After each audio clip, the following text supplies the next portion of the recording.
O tema dessa noite, o tema geral, né, desse domingo, aqui na Igreja Batista do Bacaxeri, é Viva a Vida com a Ética Cristã.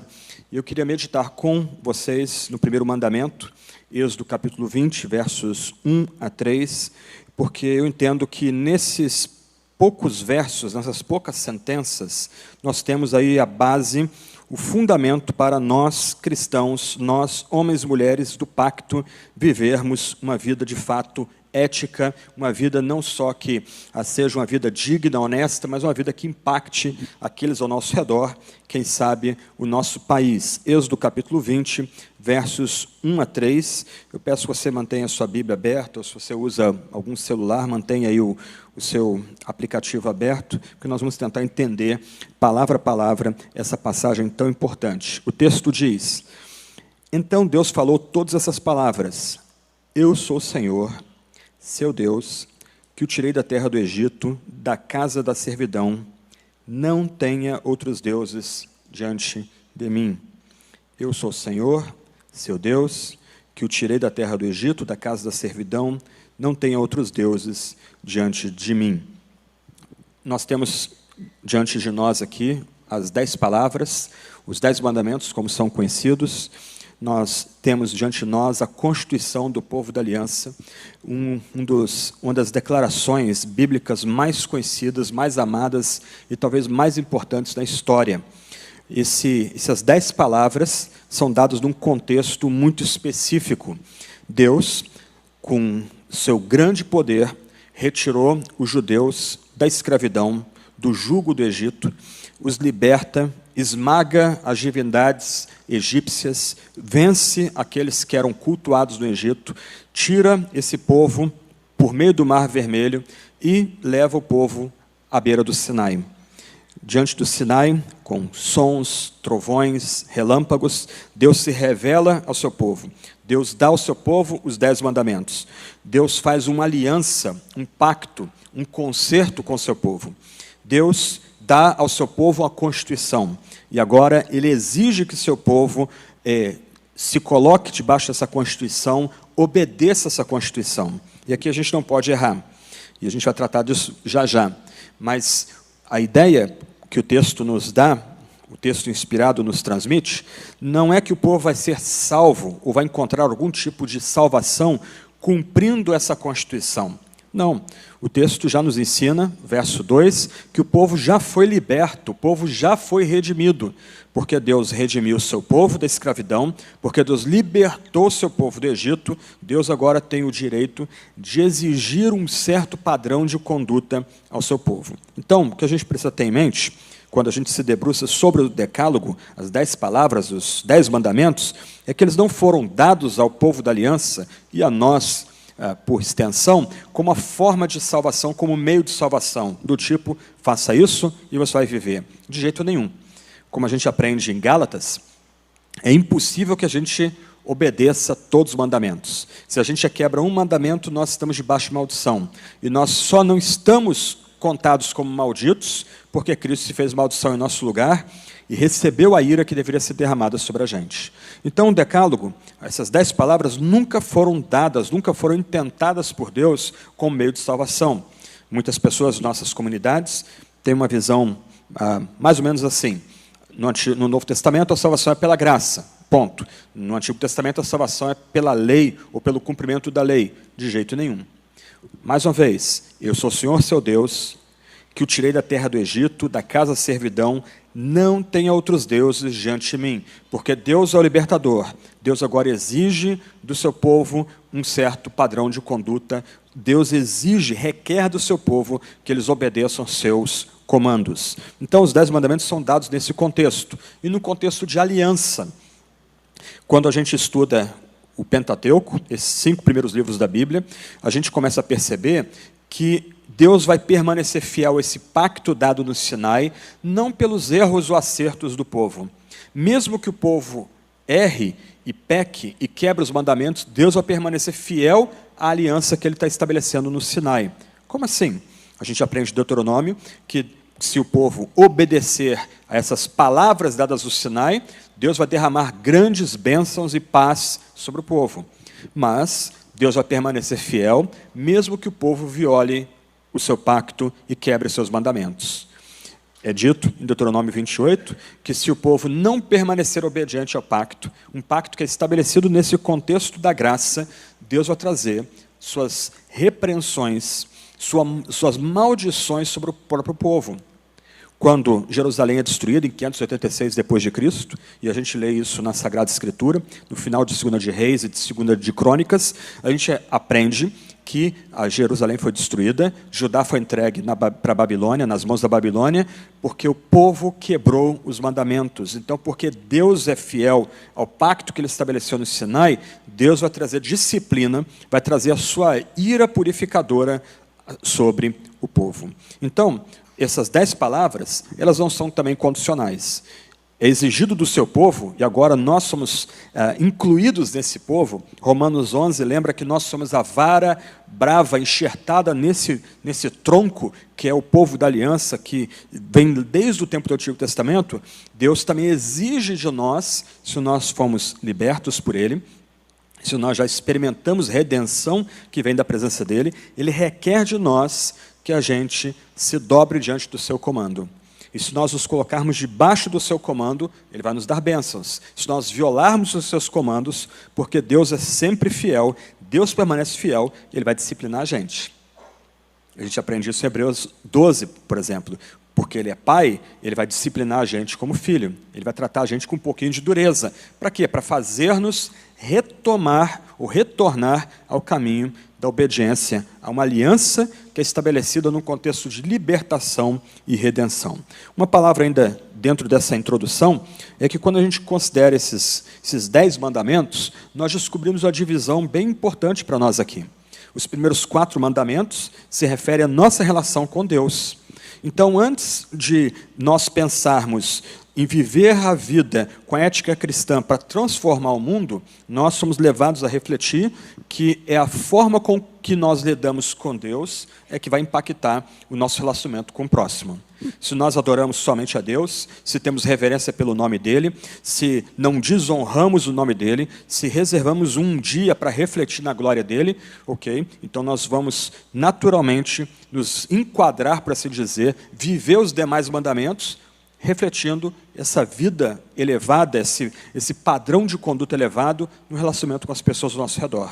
E a gente começa a transformar, por meio do cumprimento dos mandamentos, aqueles que estão ao nosso redor. Então, os primeiros 4 mandamentos tratam de valores éticos e teológicos da nossa relação com Deus, e os outros mandamentos tratam do nosso relacionamento entre nós como povo e o nosso relacionamento com a criação de forma mais ampla. Mas o nosso ponto aqui é refletir sobre o primeiro mandamento, que trata da singularidade de Deus. Em outras palavras, nesse primeiro mandamento nós descobrimos que Deus, Ele é o único Deus, Ele se revela como Senhor e único Senhor em seu caráter, em seu ser, em suas obras. Por isso que Ele pode exigir do seu povo exclusividade, por isso que Ele pode exigir, requerer do seu povo culto somente a Ele, devoção e lealdade somente a Ele. Meu primeiro ponto, então, é explorar o que a gente chama de o prefácio desse decálogo ou dos 10 mandamentos. O prefácio diz: eu sou o Senhor, seu Deus, que o tirei da terra do Egito, da casa da servidão. Esse é o preâmbulo do decálogo, porque Deus é o Redentor, porque Deus é Deus, Ele tem o dever e tem o direito de exigir um certo padrão de conduta do seu povo. Um ponto importante aí, até para você entender o restante dos mandamentos, é que nossas versões bíblicas, a palavra Senhor, que aparece logo no começo do verso 2, ela aparece num formato diferente, num formato de versalete. Ela é destacada porque a palavra original aí é Yahvé. Deus se dirige ao seu povo usando o seu nome especial. O nome que Deus usa para se revelar a Moisés. Lembra Êxodo capítulo 3? Moisés está no deserto, ele está diante de uma sarça, aquela sarça começa a arder, mas ela não se consome, e ele começa a ser confrontado por Deus revelado na sarça. Moisés ousadamente pergunta quem fala com ele, quem se dirige a ele, e ele ouve da sarça: eu sou. Em outras palavras, aquele que é o eterno, aquele que está acima e além do tempo, ele se dirige a Moisés, ele agora no Sinai se dirige por meio de Moisés a todo o povo. O prefácio 10 mandamentos, então, expressam essa relação entre esse Deus peculiar, esse Deus singular, Yahvé, o único Deus, aquele que é o eu sou o que sou com todo o seu povo. Eu sou o Senhor ser Deus, e ele fala isso tendo o povo diante de si mesmo, diante de mim. Em outras palavras, Deus se dirige de forma pessoal, por meio de Moisés, a esse povo que foi salvo pelo próprio Deus da escravidão do Egito, a esse povo que ele entra numa relação de pacto. Então, mais uma vez, o que nós temos aqui é Deus estabelecendo a constituição do seu próprio povo. É Deus estabelecendo um certo padrão de conduta para que, assim como Deus é singular, o seu povo venha a ser singular, venha a ser um povo diferente das nações ao seu redor. Então, porque Deus é Deus, ele exerce seu direito sobre o seu povo.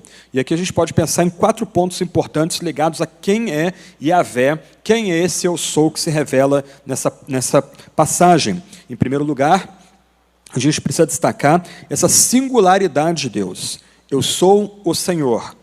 Yahvé é aquele que é. Yahvé é o eterno. Yahvé é aquele que existe sempre e sempre. Antes que houvesse mundo, antes que houvesse criação, matéria, antes que houvesse tempo, Deus já existia. Deus já existia além do tempo. Deus se revela como aquele que não só cria os céus e a terra, mas cria também o tempo. Deus não está preso ao tempo. Mas o que a gente aprende, pensando na revelação de Deus global em toda a Escritura, é que esse Deus que se revela como eu sou, esse Deus que oferece o seu nome especial, dá o seu nome especial para o seu povo, esse Deus não é um Deus uno.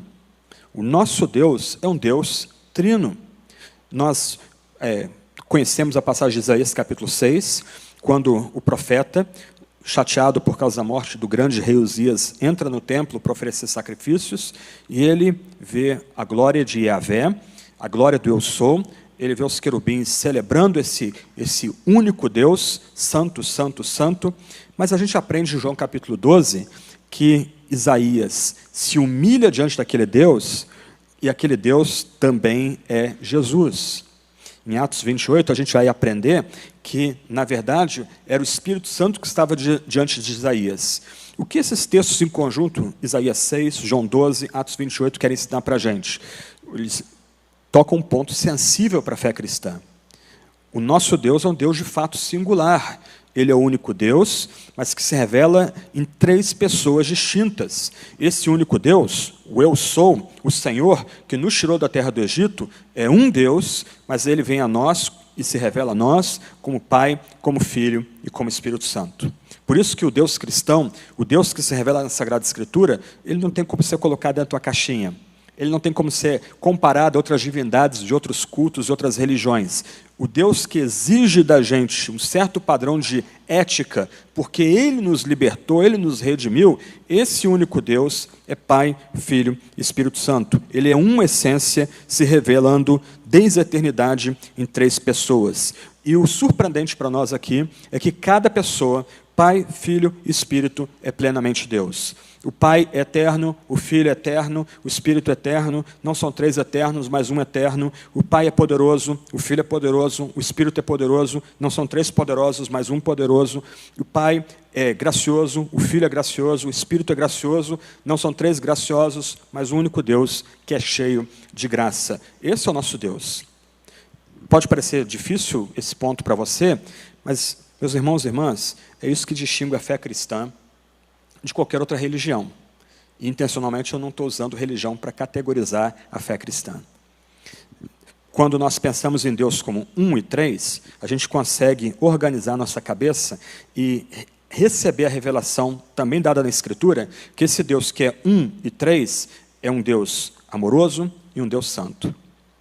E a única forma de resolver essa tensão entre amor e santidade é crendo num Deus que é 1 e 3. Ao mesmo tempo, esse Deus ofendido pelo nosso pecado, ao mesmo tempo, esse Deus, num processo interno e eterno, ele age no Filho para que o nosso pecado seja punido no Filho, de tal forma que aquele que era contra nós agora é por nós. A santidade de Deus é satisfeita no sacrifício do Filho, e o sacrifício do Filho revela a nós o amor que há internamente na Trindade.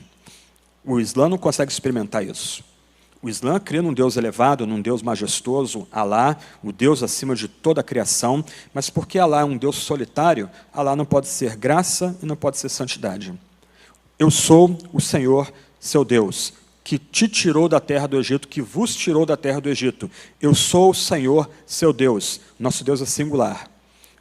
Nós só podemos falar de Deus como um e três por causa da revelação que Ele faz disso na Sagrada Escritura. A gente nunca alcançaria isso por estudo, por reflexão natural, mas é porque Deus se revela como Pai, Filho e Espírito, é que a gente adora Ele, crendo nessa singularidade daquele que se revela como eu sou. No Antigo Testamento, Yahvé se revela como eu sou. No Evangelho de João, Jesus se apresenta como eu sou. Eu sou a videira, eu sou o caminho, eu sou o bom pastor, etc. Eu sou a luz do mundo. A gente continua em sequência. Jesus é aquele que é junto com o Pai e junto com o Espírito. Nós adoramos, então, um Deus que se revela em três pessoas. Esse Deus é singular. Eu sou o Senhor, seu Deus, que te tirou da terra do Egito. Há um só Deus, e esse é o Deus uno e trino. O Pai, o Filho e o Espírito conhecem, amam e regozijam-se uns aos outros desde a eternidade. A gente pode visualizar aqui uma dança de amor dentro de Deus. Deus, a gente só pode dizer que Deus é amor porque Deus existe como um Deus trino. Um ser solitário não consegue experimentar amor em termos bíblicos. O amor que se dá. Esse é o grande lance do amor na Sagrada Escritura. É o amor ágape, aquele amor que está pronto a se dar para o próximo, a demonstrar para o próximo que o próximo é amado. Um ser solitário não consegue experimentar esse tipo de amor. Para que Deus seja amor, o pai tem que ter o seu filho. O pai tem que sempre ter amado o seu filho. Para que Deus seja amor, o filho deve ter amado o pai desde toda a eternidade. O pai sempre foi o pai, o filho sempre foi o filho. E dois seres não conseguem experimentar amor por si. Se dois seres se amam tão intensamente, esse amor tem que ser revelado e tem que ser distribuído a outro ser de igual dignidade, igual valor. Então o pai ama o filho ama o pai e o filho se amam tão intensamente que esse amor é revelado na pessoa do Espírito Santo, que é o vínculo de amor entre o pai e o filho. Se você acha que o que eu estou dizendo aqui é muito complicado, medite depois em 1 João capítulo 4, versos 7 em diante. Deus é amor. E nós sabemos que Deus é amor porque Ele enviou seu Filho para ser a propiciação pelo nosso pecado. E mais adiante o apóstolo diz, e nós experimentamos esse amor porque Deus nos deu o seu Santo Espírito. Deus é singular, por isso Ele exige culto da gente. Deus é único. O Deus unitrino é único, e por isso Ele tem o direito de, tendo-nos redimido, exigir que a gente adore a Ele, se prostre só a Ele, dê culto a Ele. E mais do que isso, quando a gente entra nessa aliança de amor que é a Trindade, nós passamos a conhecer, amar e nos regozijar somente em Deus. O nosso prazer último passa a ser esse Deus que vem a nós e diz, eu sou o Senhor, seu Deus, que o tirei da terra do Egito, da casa da servidão. Eu não sei se vocês conseguem entender o ponto aqui, mas porque Deus é Deus, Ele é autossuficiente. Ele não precisava da gente, Ele não precisava de nós. Ele já tinha comunhão em si mesmo, Ele já era satisfeito e amor em si mesmo. Mas Ele, porque é amor, Ele se, por assim dizer, transborda, Ele se desdobra, nos incluindo, nós, antigos escravos, nessa aliança de amor. Eu sou o Senhor, seu Deus, que te tirei da terra do Egito, da casa da servidão. Quando a gente começa a pensar nos nomes próprios de Deus, isso também deixa a gente impressionado. Como Deus resolve se revelar para o seu povo na Sagrada Escritura? Quais são os nomes que Deus escolhe para se comunicar com o seu povo na Sagrada Escritura, de tal forma que esse lance da singularidade de Deus seja gravado em nossa memória? Eu coloquei no quadro vários dos nomes que aparecem na Sagrada Escritura, tem o equivalente hebraico do lado, depois vocês podem ter acesso ao PowerPoint aí pelo site da igreja, ou de alguma forma aí que o pastor Marcos informar os irmãos e irmãs, mas preste atenção nos nomes de Deus que aparecem na Escritura. Deus é o poderoso, Deus é altíssimo, Deus é o todo-poderoso, Deus é eterno, Ele é o Senhor que governa, eu sou o que sou, o Senhor proverá, o Senhor é a minha bandeira, o Senhor é paz, O Senhor que vos santifica. O Senhor é meu pastor. O Senhor nossa justiça. O Senhor está ali. O Senhor, Deus de Israel. Quantos nomes bonitos que Deus usa para se revelar ao seu povo e para se revelar a nós. Deus é singular.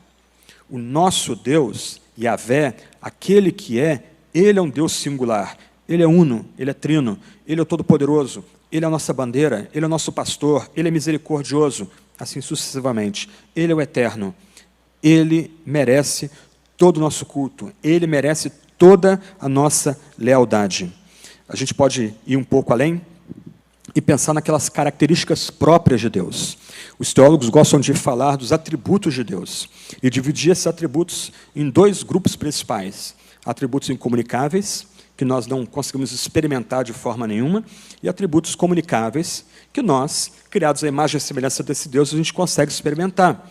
Os atributos incomunicáveis, a gente pode pensar na majestade de Deus. Irmãos e irmãs, Deus é infinito, Deus é imortal, Deus habita na luz inacessível, Deus é eterno, Deus está muito acima das nossas categorias humanas. Pensando na majestade de Deus, a gente pode pensar na soberania de Deus. Deus é onisciente, Ele conhece tudo. Deus é onipresente, Ele está presente em todo lugar, Ele reina, a sua majestade está junto com todo o seu povo, em todo canto da terra. Deus é o Todo-Poderoso, Ele tem todo o poder, Ele não se restringe, Ele não se limita, Ele comanda, Ele sustenta os céus e a terra. Como é que a gente não pode se ajoelhar e prestar culto a esse Deus que é singular? Eu sou o Senhor, seu Deus, que te tirei da terra do Egito. A gente agora se move para os atributos comunicáveis, que a gente experimenta em alguma medida porque a gente foi criado à imagem e semelhança desse Deus. A gente pode pensar no amor divino. O amor, a gente sabe tudo de amor. Sabe mesmo? Do amor vem a graça. O que é a graça? É Deus nos conceder aquilo que a gente não merece de jeito nenhum. Misericórdia. A palavra se torna familiar e se torna banal. Misericórdia significa que Deus não dá aquilo que a gente merece. Por isso que em Hebreus capítulo 4, a gente é convidado a se aproximar do trono da graça para receber graça e misericórdia. Junto com o amor divino, a gente pode pensar na fidelidade de Deus. A gente pensa, isso eu conheço, a gente canta lá que Deus é fiel, fiel a mim. Meus amigos, se Deus fosse fiel a nós, a gente estava todo mundo roubado. Deus já tinha largado a gente, como logo depois de Êxodo 20, enquanto Moisés está lá em cima do monte, o que o povo está fazendo? Preparando um bezerro de ouro, justamente com o sumo sacerdote do próprio povo.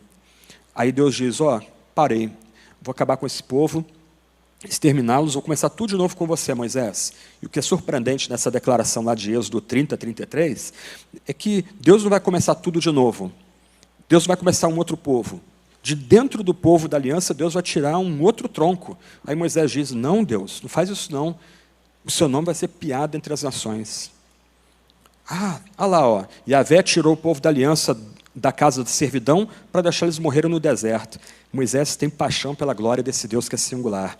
Moisés é levado a ter zelo pelo nome singular desse Deus, o Eu Sou, o Senhor Yahvé. Então, a fidelidade de Deus não é focada na gente. Deus é fiel e fiel a si próprio. Por isso que a gente pode confiar nele. Que mesmo quando a gente quebra os mandamentos, mesmo quando a gente vive aquém das exigências pactuais de Deus, Deus permanece fiel ao seu povo. A aliança de Deus com o seu povo não é quebrada, porque Deus é fiel a si mesmo. Deus jurou ser o nosso Deus, e não é nosso pecado que quebra esse pacto, esse juramento.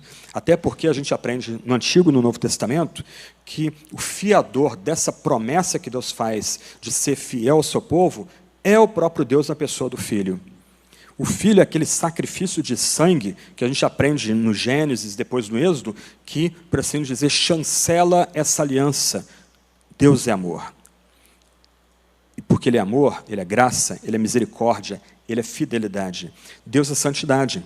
E da santidade de Deus a gente tem a justiça de Deus. Deus é tão puro que não suporta o pecado, não suporta o mal. Seus olhos são completamente puros, tem aversão à nossa maldade. E aí, porque Deus tem aversão à nossa maldade, Ele é justo em todos os seus caminhos. E Ele seria justo em acabar com todos nós aqui. Esse seria o padrão da justiça de Deus, se Deus mesmo não aplacasse a sua justiça internamente por meio do Filho e do envio de Jesus para nos salvar, para morrer no nosso lugar e nosso favor. A partir da santidade nós temos a justiça, nós temos a retidão de Deus, nós temos a ira de Deus, o desprazer de Deus contra o pecado humano. Esse é Deus. Eu sou o Senhor, seu Deus, que te tirei da terra do Egito, da casa da servidão. Esse nosso Deus é singular. Ele é digno de culto e de adoração. Mas a gente está pensando aqui no ser de Deus, nos seus atributos, a gente agora se move para Deus falando. O primeiro verso diz, Deus falou todas essas palavras. Nosso mundo é uma confusão, é uma bagunça. Aqueles que estão na universidade, tem 3, 4 posições diferentes na sua área de expertise. Aqueles que estão na área de filosofia, sociologia e história, ficam assoberbados com tantas posições diferentes. Na teologia, a mesma coisa. Uma cacofonia de vozes tentando tomar nossa imaginação, nossa mente, nosso coração. Como crente consegue perseverar com tantas vozes tentando roubar o seu coração, sua mente e imaginação? Lembrando que o nosso Deus, esse Deus singular, esse que é Yahvé, o eu sou, Deus fala, Deus se comunica, Deus transpõe o abismo e vem a nós. Isso que é bonito na fé cristã, Deus fala de tal forma que qualquer um de vocês pode ouvir e entender. A fé desse Deus que nos tira da casa da servidão não é esotérica. A fé cristã não é um exercício intelectual ou espiritual dado apenas para alguns mais elevados. Nem mesmo nós, pastores, estudamos, gastamos 4 anos, 6 anos, às vezes até 8 anos fazendo teologia, nem mesmo nós, pastores, temos um monopólio da interpretação da Sagrada Escritura na igreja, na comunidade local. Homens conduzidos pelo Espírito registrar a palavra profética. Logo, nenhuma parte da Escritura é de particular interpretação. Isso é fantástico. Deus fala no meio dessa bagunça de vozes tentando conquistar mentes e corações, imaginação. A gente tem que levantar os olhos para o céu e dizer, Deus fala. E Ele fala a nós nesse texto, nessa Sagrada Escritura, que todos vocês podem ter acesso. Qualquer um de vocês pode ouvir esse Deus falando. Deus fala. E quando Deus fala, a gente tem que se calar. E a gente tem que lembrar que Deus fala a nós em cada palavrinha da Sagrada Escritura. Em cada palavra da Escritura nós encontramos Jesus. Deus fala, esse Deus que é singular, esse Deus não apenas nos redimiu da nossa antiga servidão, mas Ele se comunica a gente. Ele fala conosco. E a gente não precisa ter vergonha de afirmar isso na arena pública. O que é mais inteligente, o que é mais racional? Crer que um ser humano, como qualquer um de nós aqui, pode escrever um calhamaço e esse homem e esse material que ele escreve ser erguido como a chave para interpretar a história, ou crermos que existe um Deus no céu, e esse Deus se revela, esse Deus fala, esse Deus é que nos dá a chave da interpretação da história. O que é mais racional? O que é mais lógico? Aí você tem que se perguntar, né?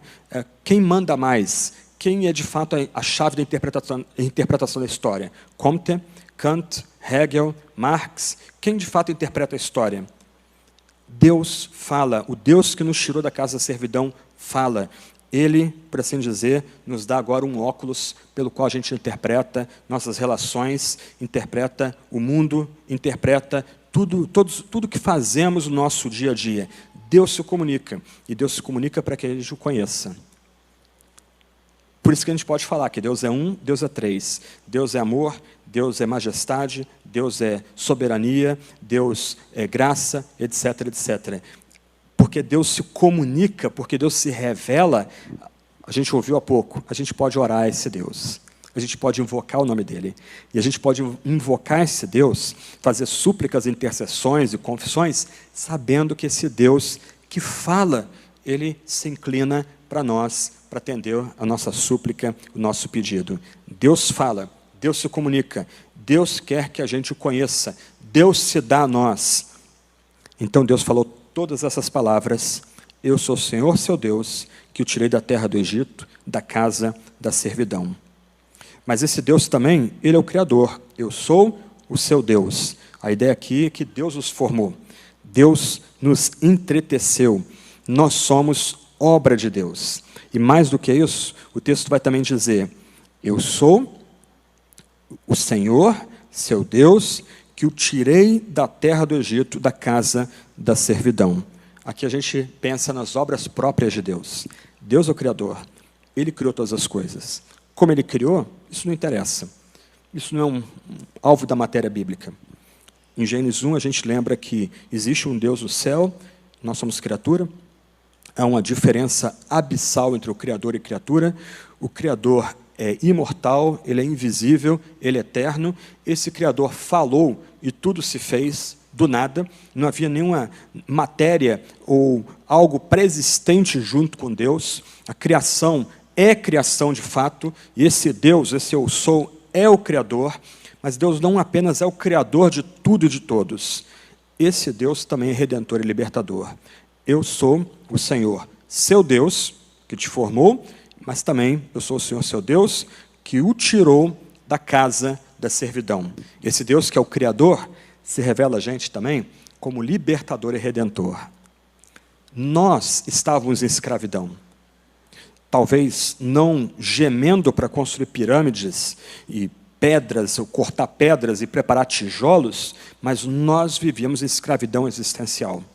Nós vivíamos para os nossos baixos instintos. Nós éramos escravos dos nossos baixos desejos. Nós vivíamos presos em escravidão. E esse Deus que nos formou também teve compaixão da gente e nos tirou da casa da servidão. Ele nos libertou. Então, o mandamento faz sentido. Não terás outros deuses diante de mim. Porque esse Deus que exige que a gente preste culto só a Ele, Ele vem a nós como um Deus absolutamente singular. Creia-me, nenhum sistema filosófico, político, ideológico, nem outra religião ensina algo como a fé cristã tem afirmado há mais de 2000 anos. Esse Deus uno se revela como Deus trino, Pai, Filho e Espírito. Esse Deus uno e trino, Ele é cheio de majestade, de glória, de amor, de soberania, de santidade. Esse Deus uno e trino, Ele se revela, Ele fala a nós, Ele se comunica de tal forma que a gente pode aprender dEle, saber como proceder no nosso dia a dia e responder esse Deus com fé e com oração. Esse Deus que é uno e trino e que é cheio de atributos admiráveis, que se revela a nós, esse Deus é o Criador e é o nosso Redentor. Por isso, esse Deus exige e comanda exclusividade. O pecado da idolatria aqui é completamente condenado. Nosso Deus exige toda a nossa lealdade.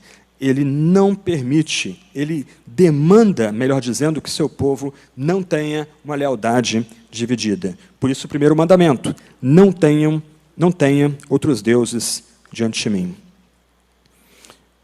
Ponto aqui que a gente não pode perder de vista, que eu mencionei na abertura, é que quando Deus diz, eu sou o seu Deus, a gente tem que lembrar que nós não seremos libertados da escravidão por cumprir os mandamentos. É porque Deus nos libertou da escravidão é que a gente agora tem a liberdade de cumprir esses mandamentos. Então, como o escritor que eu gosto menciona, Karl Barth, ele diz, olha, está dentro do Evangelho. Essa lei não pode ser isolada do Evangelho. Ela está dentro do Evangelho e repousa no Evangelho.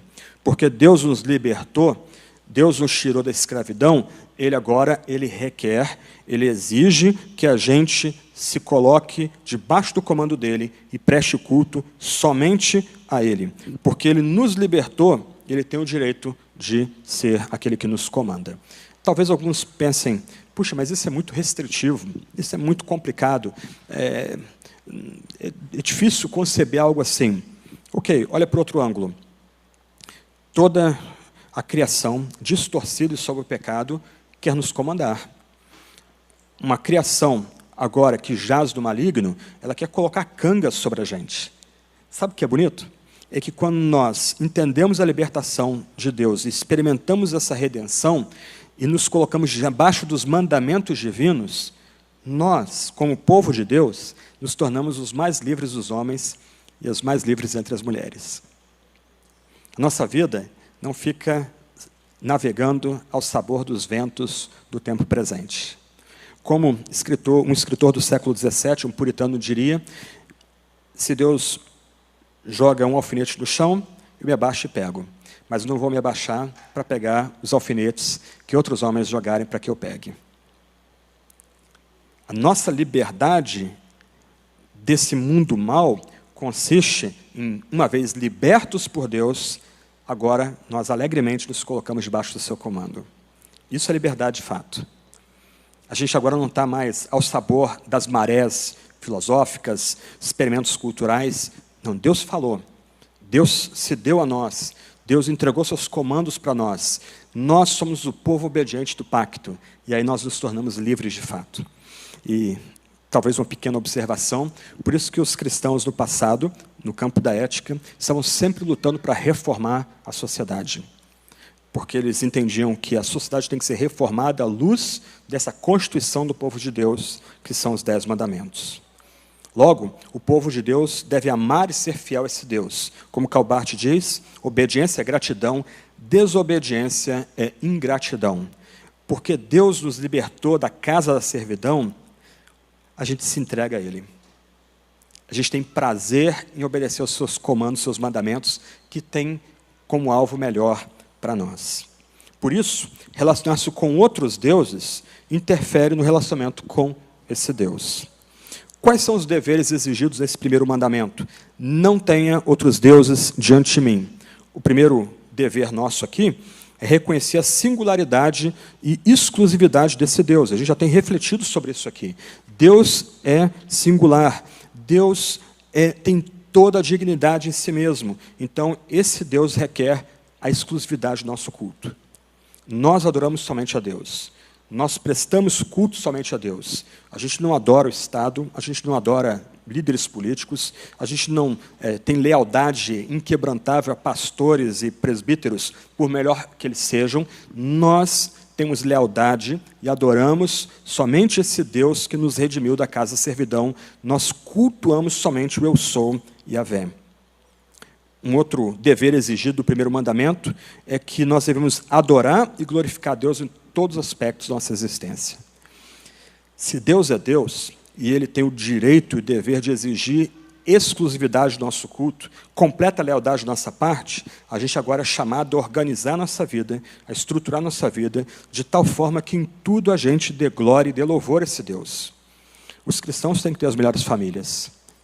Os pais cristãos têm que ser os melhores pais. As mães cristãs têm que ser as melhores mães. Os casais têm que ter o melhor casamento. O cristão, ele tem que ser o melhor na sua área de trabalho. O jovem tem que ser o melhor na sua escola. Se Deus é Deus e nos libertou da casa de servidão e Ele exige culto exclusivo da nossa parte, a gente o cultua agindo ou lutando para que tudo que a gente faça comunique glória a esse Deus que é exclusivo.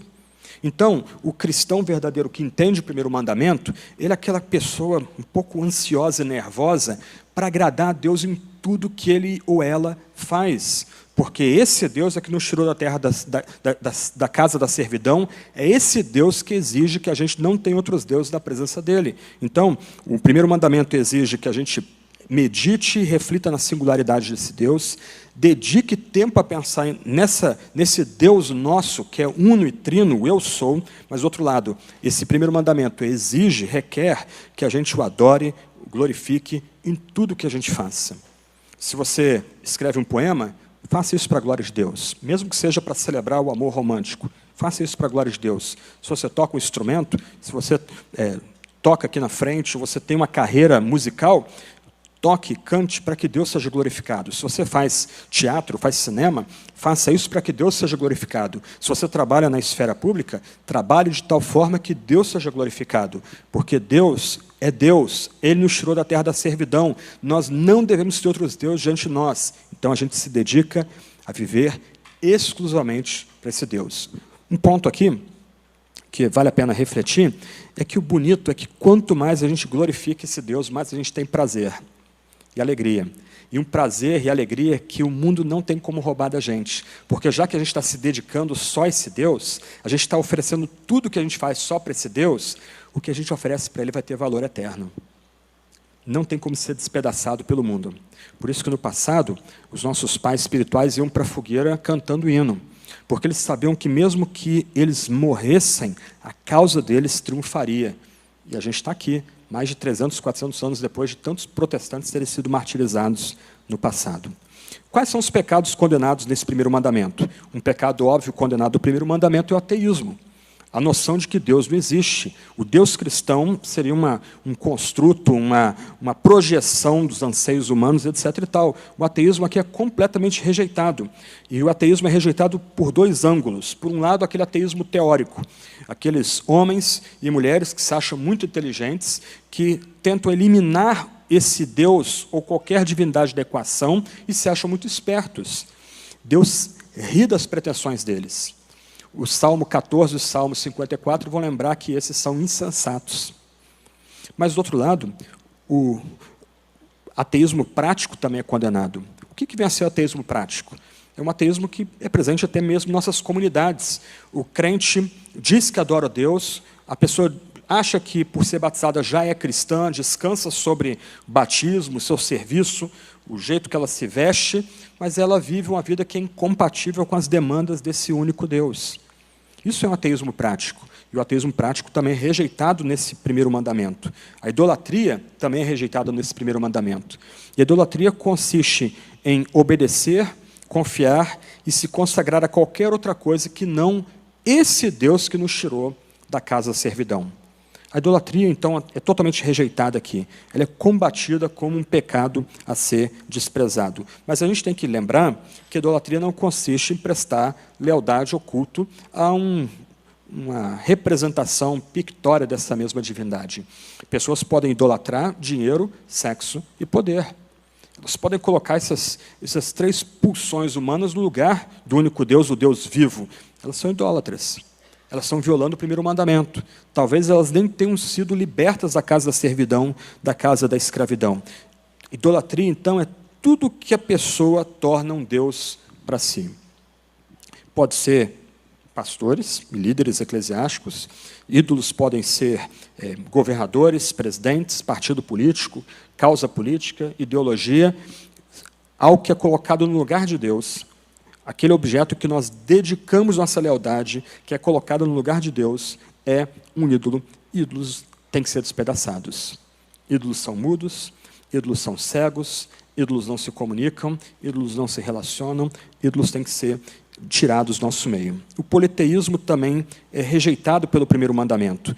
A ideia de que haveriam muitos deuses e a gente poderia acender uma vela para um e para outro tranquilamente. E há pessoas, nossas comunidades, que pensam assim também. Elas têm tipo de lealdade dividida e elas se inclinam, tentam se inclinar em lealdade para deuses ou divindades distintas. O politeísmo completamente rejeitado aqui.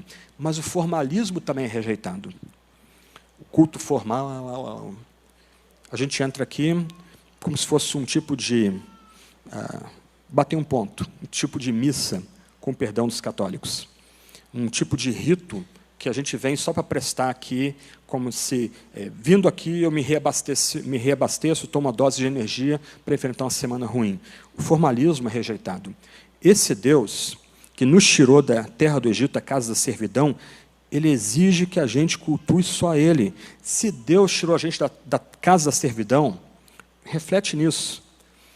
Como isso deve mudar a nossa aproximação desse templo aqui, desse lugar de culto? A gente tem que vir aqui esfreando as mãos e pensando o que Deus vai fazer no nosso meio hoje. Como as músicas vão comover e mover a gente. Qual a palavra especial que Deus tem para dar para nós aqui?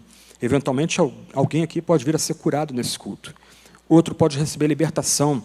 A gente se aproxima desse lugar com aquele senso de antecipação. O domingo é o nosso clímax da semana. Porque a gente vê esse Deus, a gente é confrontado e confortado por esse Deus que nos tirou da casa da servidão, é que a gente vai encarar com coragem a nossa semana. E aí, se a gente começa a entender isso, a gente entra aqui, talvez não pulando e saltando, pode fazer isso também se quiser, né? Mas pelo menos o nosso coração está saltando na presença de Deus. Esse aqui é o nosso lugar de encontro. Aqui a gente está antecipando o novo céu e a nova terra, quando nós vamos cultuar a Deus por toda a eternidade, junto com todos os seus filhos no tempo, salvos no tempo e no espaço. A gente entra aqui com aquele senso de antecipação e de glória. Deus está presente aqui. Deus fala a nós aqui. Então o formalismo também é rejeitado no primeiro mandamento, é um pecado combatido no primeiro mandamento. E o surpreendente para nós, e eu caminho para o final, é que Jesus é o grande exemplo de obediência desse mandamento. Jesus, depois do seu batismo, ele é levado ao deserto, ele passa 40 dias orando e jejuando, e depois do deserto ele é tentado pelo próprio diabo. A última tentação é um pedido do diabo para que Jesus, o eterno Filho de Deus, nosso único Salvador, se ajoelhe perante Satanás e preste culto a ele. O que Jesus responde para o nosso inimigo? Adore o Senhor seu Deus e preste culto somente a ele. E Satanás vai embora. Quando nós prestamos culto somente a esse Deus, nós estamos imitando Jesus de forma mais profunda. Ele, que é o nosso Salvador, prestou culto somente a seu Pai.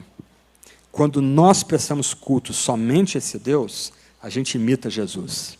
A gente se identifica com Jesus. A gente, de fato, está unido com Cristo, prestando e dando culto somente a Jesus. E, de uma forma importante para nós aqui, já que nós vivemos uma nova aliança, a gente tem que perguntar, a gente já encontrou esse Jesus que adora só o seu Pai? A gente já desfruta de comunhão com Ele, como nosso único Salvador e que nos ajuda a adorar o seu Pai de fato? Algumas aplicações aqui para a gente terminar. Primeira aplicação, baseada nesse primeiro mandamento, é que a gente precisa entender a terra à luz do céu. Deus fala, irmãos e irmãs, Deus fala, Ele se dirige a nós. Ele nos deu a sua palavra. Qualquer pessoa aqui tem essa palavra diante de si.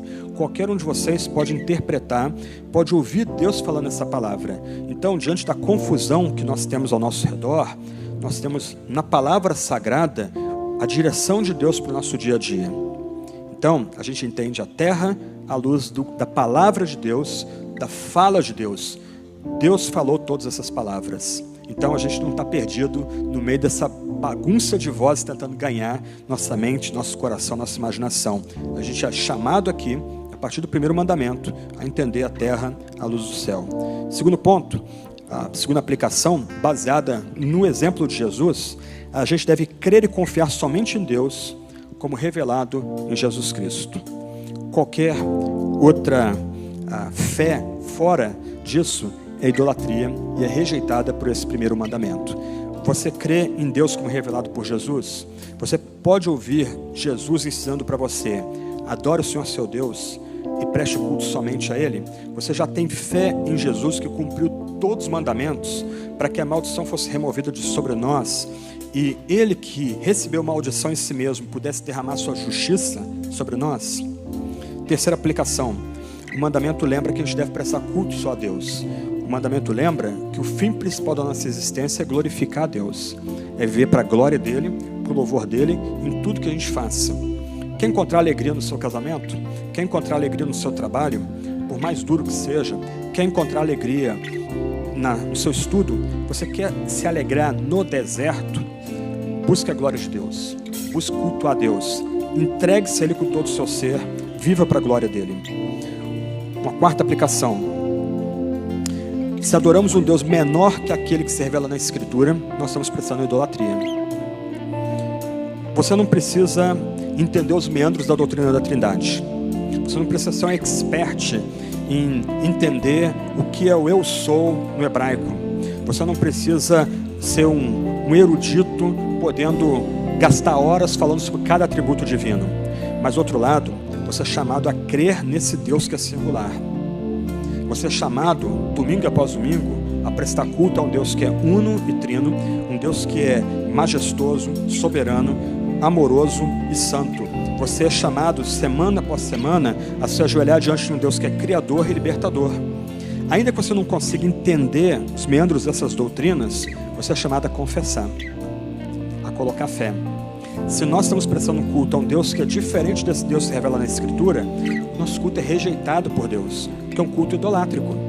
Nós não estamos adorando o Deus que fala a nós, que se comunica a nós. Então isso é um alerta importante quando nós nos reunimos para cultuar.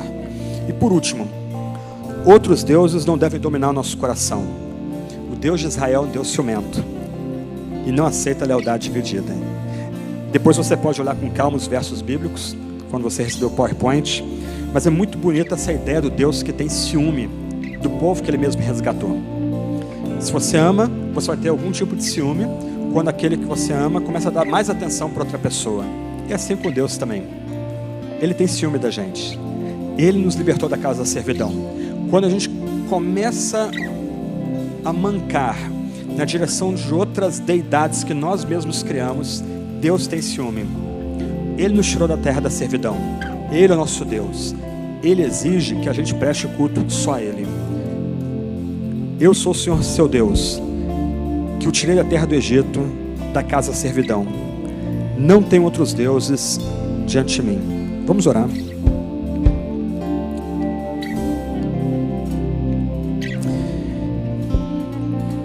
Senhor Deus, Tu conheces a cada um de nós aqui. Nós somos um livro aberto na Tua presença. O Senhor mesmo nos criou. O Senhor conhece quem nós somos da forma mais profunda. A gente não tem como se esconder de Ti.